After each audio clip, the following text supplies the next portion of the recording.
हम लोग श्रीमद् भागवतम के तीसरे स्कंद के 10वें अध्याय के 13वें और 14वें श्लोक को पढ़ रहे हैं। जब मैं 10वां अध्याय बोलता हूँ तो मुझे 10वां स्कंद सुनाई पड़ता है। मुझे लगता है मैं 10वां स्कंद बोल रहा हूँ, सामने कर दीजिए। 10वां स्कंद तो नहीं है, अभी 10वां अध्याय है। तो अभी फिलहाल हम लोगों ने 12वें में पढ़ा था, ये समझाया गया था कि जगत भगवान से अभिन्न है और भगवान की काल शक्ति के द्वारा भगवान से पृथक रूप में प्रकट किया जाता है। विश्वं वै ब्रह्म तन्मात्रं संस्थितं विष्णु मायया ईश्वरेण परिच्छिन्नं कालेन व्यक्तमूर्तिना। तो अर्थ एक प्रकार से है। इसको अगर आप महाविष्णु के अर्थ में न समझ पा रहे हैं तो गर्भोदक्ष विष्णु के अर्थ में तो बिल्कुल समझ में आ रहा है कि यह विश्व निश्चित ही ब्रह्म तन्मात्र, ब्रह्म मतलब भगवान विष्णु यानी गर्भोदक्ष विष्णु, उनमें तन्मात्र था, मतलब तन्मय रूप से, तादात्म्य रूप से उनमें लीन था। संस्थितम मतलब लीन था, सम्यक रूप से स्थित था। कहाँ पे? भगवान विष्णु में था। और विष्णु कैसे था? विष्णु माया के द्वारा था। या दूसरा अर्थ है कि विष्णु माया के द्वारा सम्यक रूप से स्थित ये विश्व भगवान में, भगवान गर्भोदक्ष विष्णु में लीन था। सारे लोकांतर कहाँ है? उस कमल की नाल के अंदर है। तो कमल की नाल भी तो भगवान विष्णु के नाभि से ही प्रकट हुई ना। तो ये तो बिल्कुल स्पष्ट समझ में आ गया होगा। कल मैंने इस तरह से शायद नहीं समझाया था, इसलिए और क्लियर कर रहा हूं कि कमल की नाल, उसमें जितने विग्रह थे और सारे जीव, वो सभी के सभी इसके अंदर थे। भगवान गर्भोदक्ष विष्णु के पेट में थे। शब्द था जठरीकृत यात्र। इस पूरे जगत को भगवान ने अपने पेट में रखा हुआ था। ठीक है। अब ईश्वरेण मतलब काल रूपी भगवान के प्रभाव रूपी काल के द्वारा। ईश्वर मतलब होता है नियामक, तो भगवान नियमन करते हैं काल के द्वारा।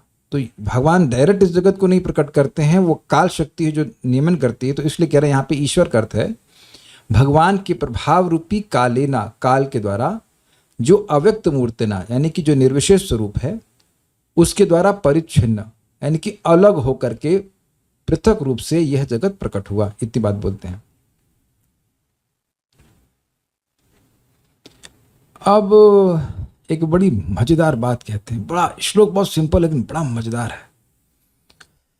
देखिए, सिद्धांत के अनुसार जो वस्तु पहले नहीं थी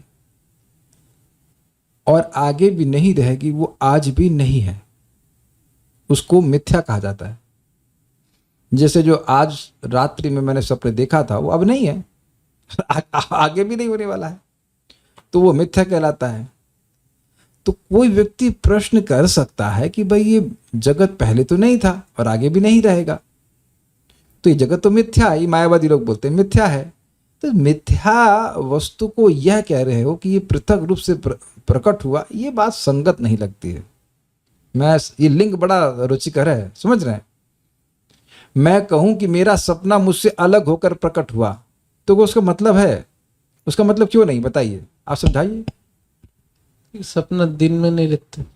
पॉइंट इसकी सपने ऐसी कोई वस्तु है ही नहीं, मतलब उसकी कोई वास्तविक अस्तित्व तो है नहीं। वो तो देख रहे, कल्पना है तुम्हारी, सपना तो कल्पना ही है ना। तो जो चीज काल्पनिक है उसके बारे में यह कहना कि वह पृथक रूप से प्रकट हुआ, ये तो मूर्खता है, ये तो बात संगत नहीं है। तो यहां पे मैत्रेय मुनि कहते हैं नहीं, ये जगत जैसा था वैसा, सृष्टि के पहले जैसा था, यथाग्रे, प्रलय के पहले जैसा था वैसा ही अब है। मतलब समझ रहे हैं? कहने का आशय यह है कि पृथक रूप से इसलिए कहा गया है क्योंकि ये टेम्परेरी है, लेकिन इल्यूजरी नहीं है। ऐसा नहीं है कि ये माइक आपके हाथ में है ही नहीं, खाली आप सोच रहे हैं कि माइक है। समझ पा रहे हैं? ऐसा नहीं कि जगत बस केवल एक कल्पना मात्र और है ही नहीं। ब्रह्म तन्मात्रम, भगवान गर्भोदक्षाय विष्णु में जगत लीन हो जाता है।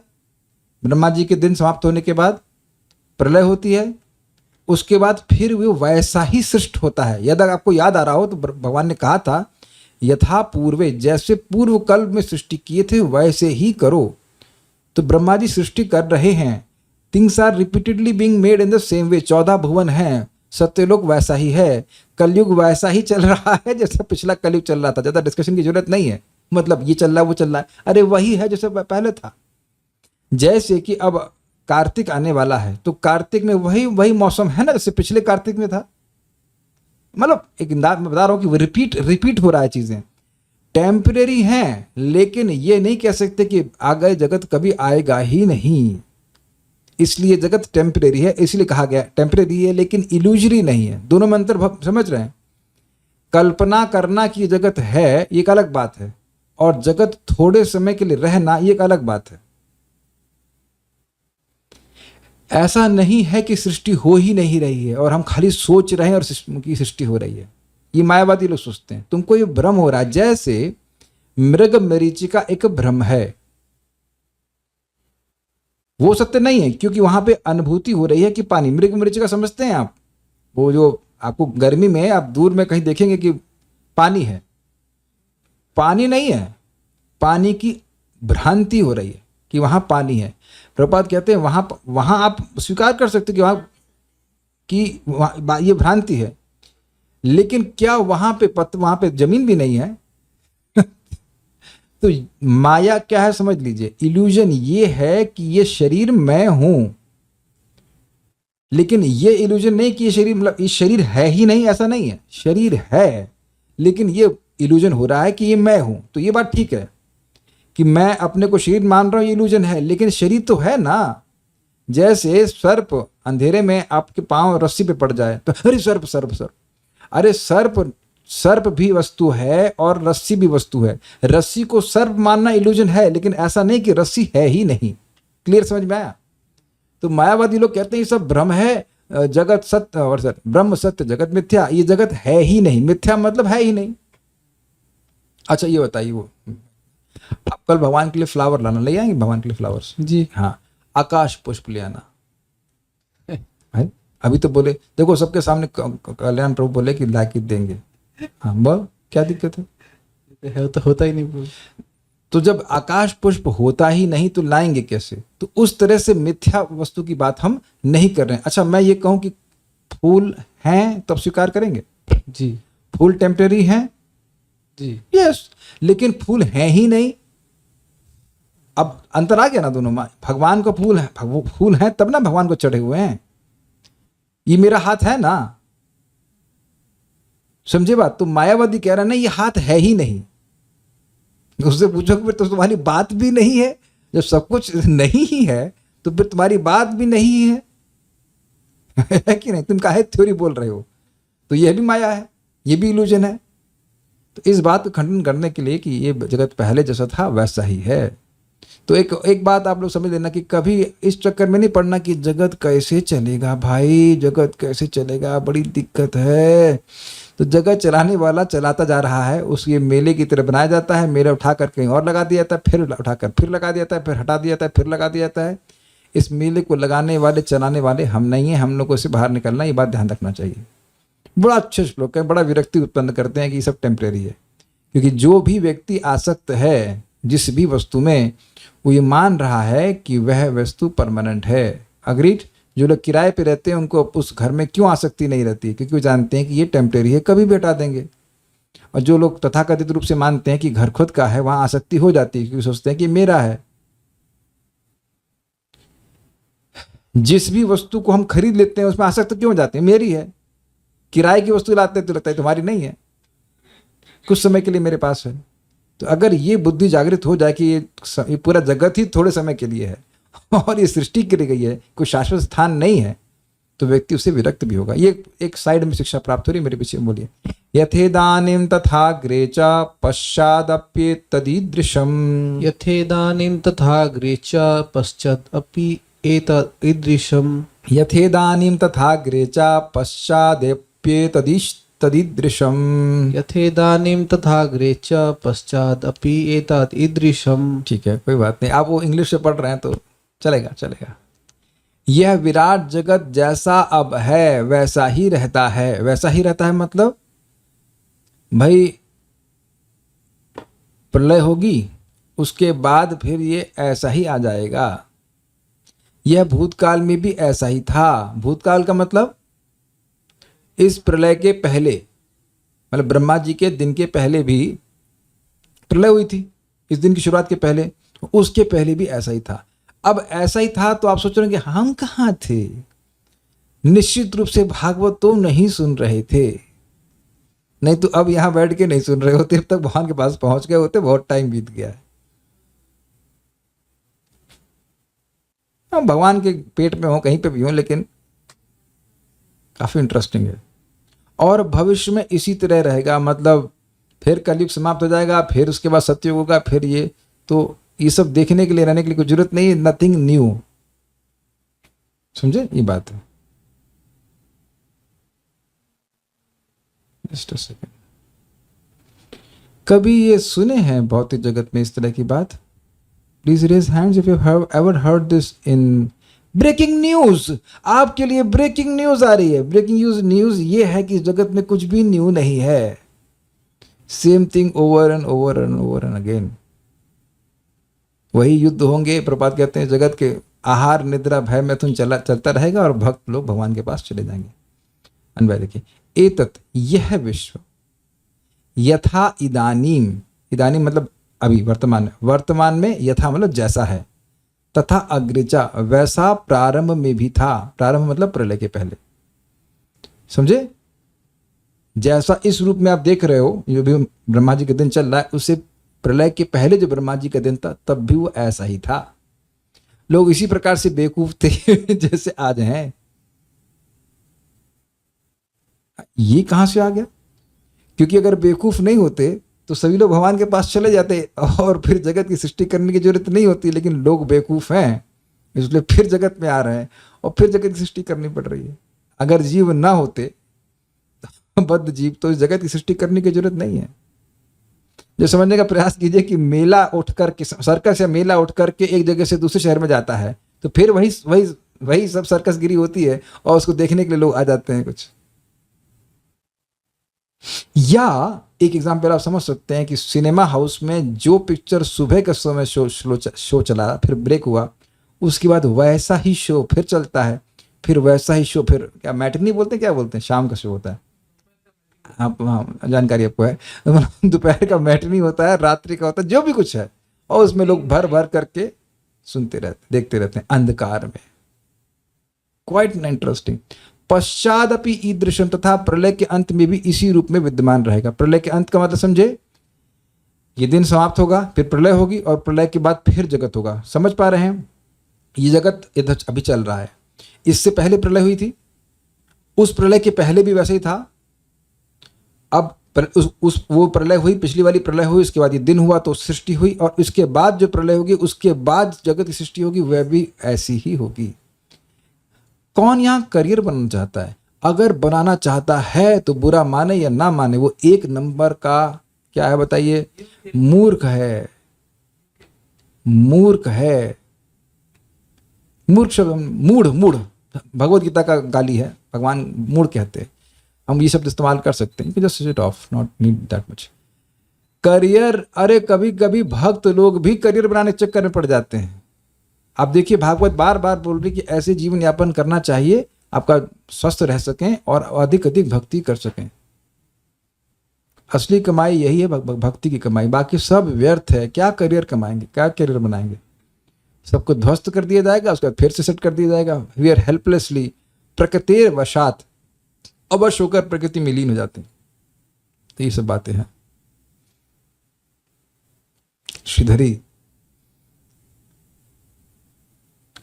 काल के आदि और अंत राहित्य को दिखाने के लिए उसके कार्यभूत विश्व के प्रवाह की अनादिता और अनंतता को इस यथेदानीम श्लोक से कहा गया है। क्या मतलब हुआ? काल को बताया गया था कि अप्रतिष्ठम है, अप्रतिष्ठितम है, अर्थात अपर्यवसित, अर्थात यह सीमा रहित है, शुरुआत और अंत से रहित है। ये सब बताया गया था। दैट मीन्स 11th में बताया गया था। तो ये समझ नहीं आ रहा है व्यक्ति कि कैसे हो, तो इसको समझा रहे हैं कि भाई ये जगत की सृष्टि हुई थी, बार बार सृष्टि होती है, बार बार प्रलय होती है, बार बार सृष्टि होती है, बार फिर पालन होता है, फिर प्रलय होता है, तो ये सब काल के अंतर्गत हो रहा है ना। तो ये कह रहे हैं कि ये काल एक पृष्ठभूमि है, पृष्ठभूमि बैकग्राउंड है, उसी पे बार बार इस जगत की पिक्चर बना दी जा रही है।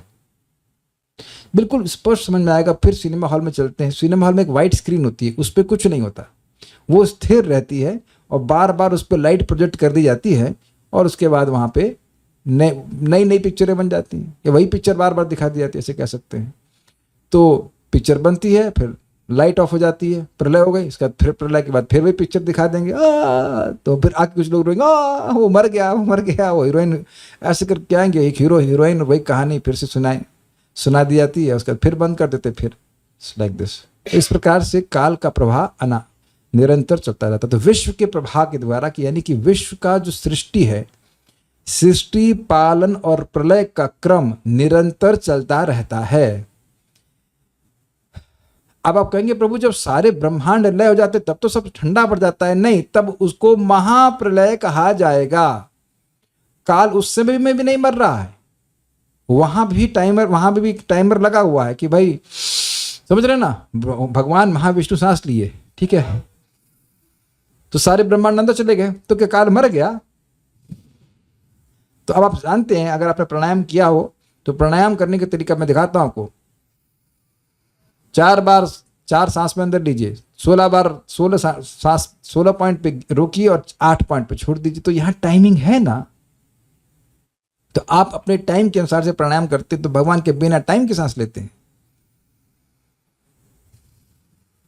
समझ आ गया? तो ये जो अंदर गए और सब कुछ प्रलय हो गया, यह भी टाइम बाउंड है, अगर आप समझते हैं इसका शब्द का मतलब। और उसके बाद जब बाहर छोड़ रहे हैं तब भी टाइम बाउंड है। तो वो महाप्रलय की बात करें जहां सारे ब्रह्मांड लय हो जाते हैं, वह भी काल के अंतर्गत चल रहा है। और फिर उनकी सृष्टि होती तो वह भी काल के अंतर्गत हो रही है। और अगर एक ब्रह्मा जी के दिन को देखें तो वहां भी सब काल के अंतर्गत चल रहा है। भगवान काल के द्वारा नहीं चल रहे हैं, वह चला रहे हैं काल को अपने हिसाब से। मतलब बेसिकली अपने हिसाब से क्या, काल उनकी ही इच्छा है जिसके द्वारा सब कुछ चल रहा है। पिछले श्लोक में आपने सुना था ईश्वरेणा, भगवान का प्रभाव रूपी काल है। Is it okay? यह जगत इस समय जैसा है पहले भी वैसा ही था और भविष्य में भी वैसा ही रहेगा, इसलिए जगत मिथ्या नहीं है, सारार्दर्शनी। क्योंकि ब्रह्मांड का आदि एवं अंत है, अतः ब्रह्मांड अवश्य ही मिथ्या होगा। अतः एक मिथ्या ब्रह्मांड को परिचिन्न कैसे किया जा सकता है? थोड़ा समझने का प्रयास करें। सत्य का मतलब है जिसकी त्रिकालिक सत्ता हो, जो भूतकाल, वर्तमान काल और भविष्य काल में एक रस रहे, एक जैसा रहे, उसको सत्य कहते हैं। जैसे भगवान श्री कृष्ण भूतकाल में थे, जी हाँ, वर्तमान में भी हैं और भविष्य में भी रहेंगे, और जिस रूप में हैं सच्चिदानंद स्वरूप वैसे ही रहेंगे। क्लियर, समझ में आया? तो इसलिए उनको सत्य कहा जाता है और वो परम सत्य है, उनसे परे कोई सत्य है नहीं। बलराम जी सत्य है, हाँ, वैकुंठ सत्य है, सब कुछ, भगवान विष्णु स्वरूप सत्य है, सबको समझ में आ गया, इजी है। तो अब उस डेफिनेशन से कि जिसकी त्रिकालिक सत्ता है, उस दृष्टि से तो कहा जाए कि ब्रह्मांड, इस ब्रह्मांड की सत्ता नहीं है, क्योंकि ये पहले नहीं था और आगे नहीं रहेगा। प्रलय और प्रलय के बीच में सृष्टि हो रही है, तो पहले नहीं था, आगे नहीं था। लेकिन आप समझिए, प्रलय, एक प्रलय, फिर सृष्टि, फिर प्रलय, लेकिन ऐसा नहीं कि अब उसके बाद कभी होगा ही नहीं, उसके बाद फिर सृष्टि होगी। तो इसलिए ये उस तरह से सत्य तो नहीं कह सकते इसको, लेकिन यह मिथ्या नहीं है। मतलब ऐसा नहीं है कि ये वस्तु है ही नहीं, इसका अस्तित्व ही नहीं है। लेकिन जो मिथ्या है वो ये है कि हम लोग इसको अपना मान रहे हैं, अपनी प्रॉपर्टी मान रहे हैं। ये मिथ्या है, ये झूठ है। लेकिन हम ये नहीं कह सकते कि ये जगत है ही नहीं। तो इसलिए ये जो शंका की जा रही है, तो ये गलत शंका है कि भाई ये तो मिथ्या वस्तु है। मिथ्या वस्तु के अलग होने या नहीं होने का कोई मतलब ही नहीं है। जैसे सपने वाला एग्जाम्पल मैंने आपको दिया था। हाँ बोलिए। हरे कृष्ण प्रभु जी, ये जो मिथ्या का डेफिनेशन दिया है कि जिसका स्टार्ट है, जिसका एंड है, जिसका स्टार्ट है और उसका एंड है, उसके लिए कहते हैं वो अभी भी, वस्तुतः वो अभी भी नहीं है, ऐसा बोला जाता है। मतलब ये सिर्फ मायावादी डेफिनेशन और कुछ नहीं। हाँ, देखिए, उसकी वास्तविक सत्ता नहीं है। जिसकी जो वास्तविक वस्तु है, वेद्यम वास्तवम अत्र वस्तु वाले श्लोक में व्याख्या करी गई है, 1.1.1 में व्याख्या करी है। वास्तविक वस्तु वह है जिसकी त्रिकालिक सत्ता है। रियल सब्सटेंस मीन्स जो कि तीनों काल में रहे। लेकिन ये जगत तीनों काल में तो एक रस नहीं रहता है, वह निरंतर परिवर्तनशील है। लेकिन परिवर्तनशील है, ठीक है, लेकिन ये इसका मतलब यह नहीं कि वो है ही नहीं। देखिए अंतर समझिए, सत्य और असत्य में डेफिनेशन कैसे कर रहे हैं। सत्य मतलब इसकी त्रिकालिक सत्ता है, यानी कि तीनों काल में जो एक रस रहते हैं, भगवान रहते हैं ना तीनों काल में। अब असत्य मतलब जो तीनों काल में एक जैसा नहीं रहे, तो उसको असत्य कहेंगे, ठीक है। लेकिन मायावादी लोग कह रहे हैं असत्य मतलब एकदम मिथ्या, मतलब वो है ही नहीं, हम केवल मान रहे हैं कि वो है। समझ रहे हैं बात? मतलब उनके हिसाब से है कि आप बस जगत को जैसे समझिए, बहुत सिंपल एग्जांपल समझिए। वही एग्जांपल आप देखिए, रस्सी है, सर्प है वहां पे, तो कहेंगे भैया सर्प है ही नहीं। तो ठीक है, सर्प की भ्रांति होना ये मिथ्या है क्योंकि वहां पे सर्प है ही नहीं। लेकिन आप यह नहीं कह सकते हैं कि रस्सी भी नहीं है। भाई प्रकाश हो जाएगा तो आपको मालूम चल जाएगा यहां सर्प नहीं है, ठीक है, सर्प था भी नहीं। समझे आप, सर्प था भी नहीं और सर्प दिख जाएगा कि सर्प नहीं है जब रोशनी हो जाएगी। तो अंधकार में हम मान रहे हैं कि वहां पे सर्प है। तो ये कहते हैं कि उसी प्रकार से तुम अज्ञान में मान रहे हो कि जगत है, जगत तो है ही नहीं। लेकिन ये बात गलत है। अब वैष्णव सिद्धांत पकड़ेंगे तो भाई रस्सी है, लेकिन ये जो भ्रांति है कि यहां सर्प है, ये भ्रांति है। लेकिन ऐसा नहीं कि सर्प रस्सी है ही नहीं, रस्सी तो है। रस्सी अंधकार के समय में भी थी और रस्सी प्रकाश में भी है। जब आपको ज्ञान नहीं था तब भी ये जगत है, और जब एक आध्यात्मिक ज्ञान हो जाएगा तब भी जगत रहेगा। और इसको भगवान ने बताया था भागवतम में भी, ब्रह्मा जी को, और भगवत गीता में बताते हैं। 4.35 देखिए गीता का। भगवान ने यहाँ पे भागवतम में कहा था, इस अध्याय के पिछले अध्याय के अंत में, कि तुम सभी लोगों को मुझ में देखोगे और मुझको सब जगह देखोगे, बोला था कि नहीं। और यही बात भगवान ने भगवत गीता के 4.35 में बोला था, यज ज्ञात्वा न पुनर्मोहम एवं या सस्थित पांडव ये न भूतानि शेषेणा द्रक्ष्यात् मन्यथो मयि। तुम सभी जीवों को मुझ में देखोगे। अभी तुम क्या देख रहे हो, ये मेरे दादाजी हैं, ये मेरे चाचा जी हैं, इस प्रकार का झूठा संबंध हम देख रहे हैं। हमारा संबंध किसी से भी नहीं, ना तो किसी का कोई पति है, ना पत्नी है, ना पिता है। ये जो भावना ये झूठी है, ये वास्तविक रूप से झूठी है। लेकिन ऐसा नहीं कि वो व्यक्ति ही नहीं है ना। ऐसा नहीं मैं सोच रहा हूं यहाँ पे वेदवादिनी है तो है और मैं नहीं मानूंगा तो नहीं है। बताइए ऐसा है क्या? और लोग ऐसी फिलॉसफी देते हैं, इसे कहते हैं दृष्टि सृष्टि सिद्धांत। सिद्धांत क्या, उनकी थ्योरी है कि जहां आप देख रहे हैं, देखते देखते आपके देखने से सृष्टि हो जाएगी। तो प्रश्न ये हो जाएगा जब आप नहीं दिखोगे तब भी तो वस्तु रहती है ना। ये सब गीता में खूब चर्चा करा गया। बहुत बहुत गलत सब सिद्धांत लोग बोलते हैं। तो समझ लीजिए कि ये जगत है, लेकिन इस जगत का स्वरूप निरंतर परिवर्तन हो रहा है। ये अलग बात है कि परिवर्तन हो रहा है, लेकिन जिस रूप में पहले था वैसे सृष्टि कर गई। सत्यलोक बना, सत्यलोक से फिर 14 लोक का विभाजन हुआ। यही तो बोला गया है भगवान के द्वारा कि जैसे पिछले दिन में था वैसी सृष्टि करो। स्थायी नहीं है, यह सत्य बात है, लेकिन यह नहीं कि यह है ही नहीं। एक बार प्रभुपाद से उनके शिष्य ने कहा, प्रभुपाद क्या ये सब कुछ इल्यूजन है? क्या हम लोग केवल सपना देख रहे हैं कि हम इस जगत में हैं? तो प्रभुपाद ने कहा, तुम वाकई इस जगत में हो। समझ में आ गया? एक भक्त कुछ पूछ रहे हैं, प्रकृति तीनों काल में एक रस किस प्रकार रहती है?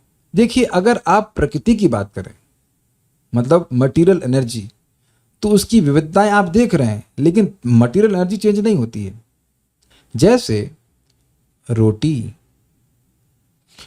ही आपको लग रहा है ट्रांसफॉर्म होकर, रोटी मीन्स आटा ही ट्रांसफॉर्म होकर के रोटी के रूप में है, फिर वही लगेगा कि वो बाटी के रूप है। बाटी भी बना सकते हैं ना गेहूं के आटे से, लेकिन मूलतः हुआ है मिट्टी ही है ना। इज इट ओके शशिकांत प्रभु? मिट्टी ही गेहूं के रूप में आती है, स्वीकार कर लेंगे ना। खूब उगाते थे ना गेहूं आप फार्म में। गेहूं आपने, अब विचार कीजिए, बहुत सिंपल सी बात सोचिए, सब लोग सब बहुत सिंपल सी बात सोचिए। गेहूं डाला एक बीज, और शशिकांत प्रभु शायद 200 बीज निकलते हैं एक प्लांट से, तो उसमें बीज निकले 200, और उसमें से कुछ लकड़ी भी निकलती थोड़ी बहुत, और उसके बाद छिलका भी निकलता है। तो वो कहाँ से आया? कोई उत्तर किसी भक्त के पास? तो सब बोलता खेती नहीं की है। राधा रमन प्रभु समझ में रहे मेरी बात? डाले एक बीज, आप फैक्ट्री में काम करते ऐसा होता है कि एक बोल्ट डालें और उससे 100 बोल्ट निकल आए? नहीं निकलता ऐसा। आप बोल्ट वाली फैक्ट्री में नहीं काम करते, आप रिफाइनरी में। क्यों भाई, ऐसा होता है क्या? तो अब आप बड़ी सुंदर बात विचार कीजिए। एक आपने गेहूं का बीज डाला और वह 200 बीज में और पूरे प्लांट के रूप में परिवर्तित हो गया, तो वो बाकी जो चीजें वो कहां से आई? क्या उत्तर है बताइए, कहां से आई? बोलिए बोलिए बोलिए, कहां से आई? नहीं, भगवान से तो हाँ, पंच महाभूत से है। पंच महाभूत, हाँ ओके, लेट्स से पृथ्वी। तो अब वो सभी कुछ पृथ्वी हैं कि नहीं है? और वो बीज है वो कहां से आया? वो पेड़ से आया, तो वह पेड़ भी तो पृथ्वी से ही आया ना। तो जो गेहूं का बीज है, और जो जौ का बीज है, और जो चने का बीज है, और चने का दाल है, सब कुछ वो मिट्टी ही है ना। साधना माता जी बनाती है ना दाल चावल, तो चावल भी मिट्टी है और गेहूं भी मिट्टी है और सभी कुछ मिट्टी है। तो बस तो आप कह सकते हैं कि मिट्टी उसमें नहीं है, तो मिट्टी तो उसी रूप में है ना।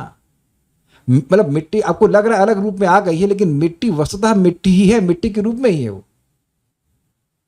आपके शरीर में जो जल प्रवेश कर गया है ना, जल, वो जल के ही रूप में है, किसी और रूप में है? जल के ही रूप में ही है। दिख भले ना रहा हो आपको।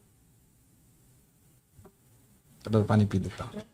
तो अब ये बताइए कि मैं जल अगर ये पी रहा हूं, तो क्या ये जाकर के अग्नि बन जाएगा?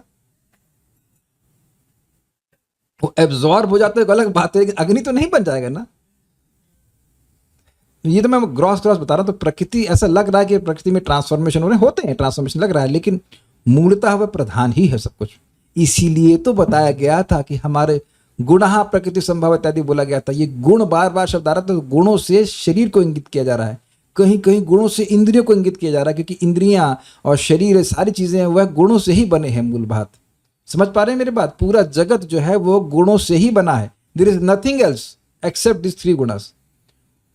गुणों में परिवर्तन नहीं होता, गुणों के अनुपात में परिवर्तन होता है। रजगुण सतोगुण में ट्रांसफॉर्म नहीं होता है, रजगुण तमगुण सतोगुण में अनुपात में अंतर होता है। इसलिए प्रकृति भी अपरिवर्तनशील है उस दृष्टि से। अगर आप देखें, समझ पा रहे हैं? जैसे आप कहोगे कि आज मैंने इस अमुक हीरो की पिक्चर देखी, फिर कह रहे कल यार पिक्चर बड़ी अच्छी देखी, और परसों नई हॉरर पिक्चर देखी, किसने ये पिक्चर देखी, उसने वो पिक्चर देखी। देखा क्या उसने? RGB ही देखा ना, रेड ग्रीन और ब्लू, इन 3 डॉट्स को ही देखा। लेकिन इनके कॉम्बिनेशन के कारण वह देखता है कि वह अलग अलग पिक्चर देख रहा है।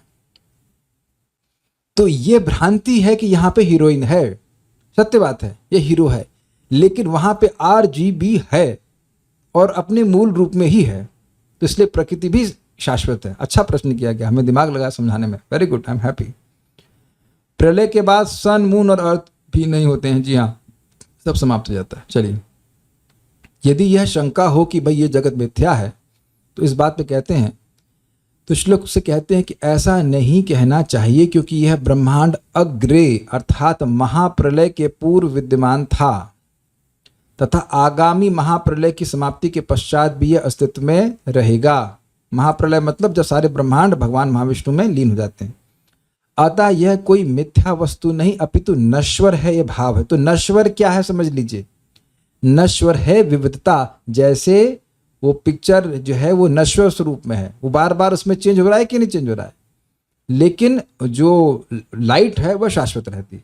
उस मतलब एक तरह से शाश्वत कर लीजिए। तो उसी अर्थ में जो प्रधान है, यानी कि रजगुण तमगुण सत्वगुण, ये नष्ट नहीं होते हैं, कभी नहीं नष्ट होते हैं। इनके द्वारा सृष्टि होती है, वह नश्वर है बस। लेकिन यह नहीं कि सृष्टि हो ही नहीं रही है।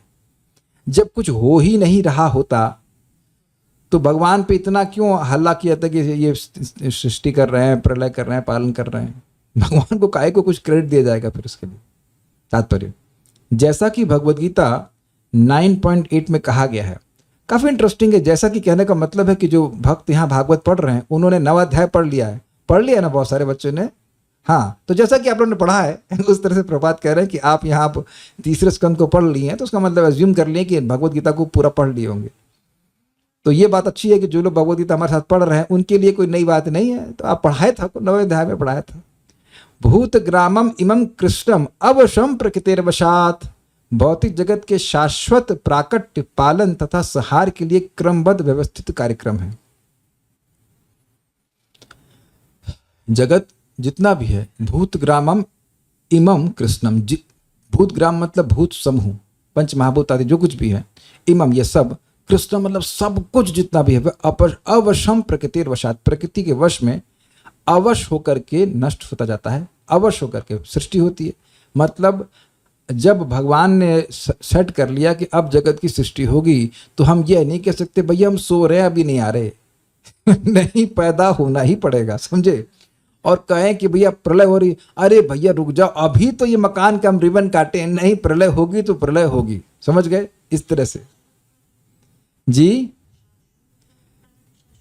शाश्वत प्राकट मतलब शाश्वत क्रम है, क्रमबद्ध रूप से सृष्टि होना, पालन होना, फिर प्रलय होना, फिर सृष्टि, शाश्वत रूप से ये होते रहते हैं, आते होते हैं, पालित होते हैं, फिर मर जाते हैं, फिर ऐसे करके ये है, ये क्रम शाश्वत है। तो अब एक और दूसरे एंगल से सोचिए कि अगर प्रकृति शाश्वत नहीं होती तो क्या ये सृष्टि, पालन और संहार की प्रक्रिया शाश्वत हो सकती थी? क्या उत्तर है? अरे भाई सिनेमा हॉल ही गायब कर देंगे तो पिक्चर कैसे दिखाएंगे आप? Is it okay, easy to understand? जैसे विचार कीजिए भाई, ये जूम एक छोटा सा एग्जाम्पल लीजिए, जूम एक बैकग्राउंड है ना, इस पे हम क्लास कर रहे हैं। क्या क्लास हम हमेशा करते हैं? अब मान लीजिए क्लास हम लोग रोज टाइमली करते हैं, अब थोड़ी देर बाद क्लास में क्लास की प्रलय हो जाएगी, ठीक है कि नहीं? सृष्टि हो रही है, फिर कुछ समय के पालन हो रहा है, फिर उसके बाद क्या कहते हैं, प्रलय हो जाएगी। लेकिन जूम तो निरंतर बना हुआ है ना। कुछ समझा पा रहा हूं, उम्मीद है समझ में आ गया होगा। जिस तरह ये अभी उत्पन्न किया गया है और बाद में नष्ट कर दिया जाएगा, उसी तरह ये भूतकाल में था और काल क्रम में पुनः सृजित, पालित और विनष्ट होगा। अतः काल के क्रमबद्ध कार्यकलाप स्थायी और शाश्वत हैं। क्लियर है? काल का क्या क्रम है, कार्यकलाप क्या है? सृष्टि करना, पालन करना, प्रलय करना, उसके बाद सृष्टि करना, पालन करना, प्रलय करना। उस बीच में कोई टाइम गैप नहीं है, टाइम को कोई टाइम नहीं मिला, कुछ अवकाश नहीं है। प्रलय और सृष्टि के बीच के टाइम को क्या कहते हैं? आप बताइए। प्रलय और हाँ, प्रलय और सृष्टि के बीच में कोई गैप नहीं है। कैच किया? प्रलय और सृष्टि के बीच में कोई गैप है? जैसे ही प्रलय समाप्त हो वैसे सृष्टि शुरू, और जैसे सृष्टि समाप्त हो वैसे प्रलय समाप्त शुरू।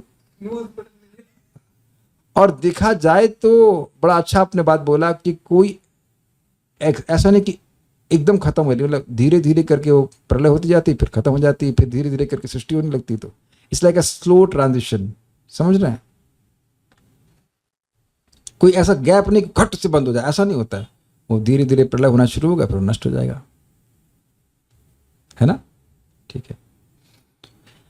अभिव्यक्ति अस्थायी तथा आकस्मिक है किंतु मिथ्या नहीं है। अस्थायी और आकस्मिक मतलब सर्कमस्टेंशियल है। प्रभात देखे होंगे, क्या लिखे हैं प्रभात? ओकेजनल, वही ओकेजनल मतलब